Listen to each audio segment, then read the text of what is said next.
O projeto obriga as concessionárias de água e esgoto a evitar o desperdício e aproveitar as águas das chuvas e as chamadas águas cinzas, que são as descartadas durante a lavagem de roupas, louças e banhos. A questão de você achar que a água é um bem infinito, isso não existe.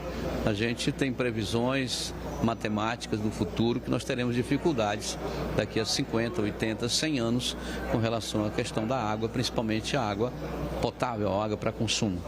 Fazer qualquer coisa que possa inteligentemente evitar a perca, evitar o desperdício é fundamental. O texto determina que as empresas corrijam falhas, evitem vazamentos, aumentem a eficiência e fiscalizem o sistema de distribuição para combater as ligações irregulares. Outro projeto na pauta pretende facilitar o pagamento de benefícios sociais a famílias atingidas pela ruptura da barragem de Brumadinho.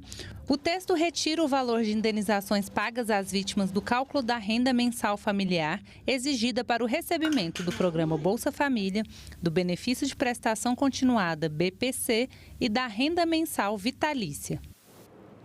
A pauta de hoje do plenário traz ainda 2 acordos internacionais. Um deles entre o Brasil e as ilhas de Guernsey para o intercâmbio de informações sobre matérias tributárias.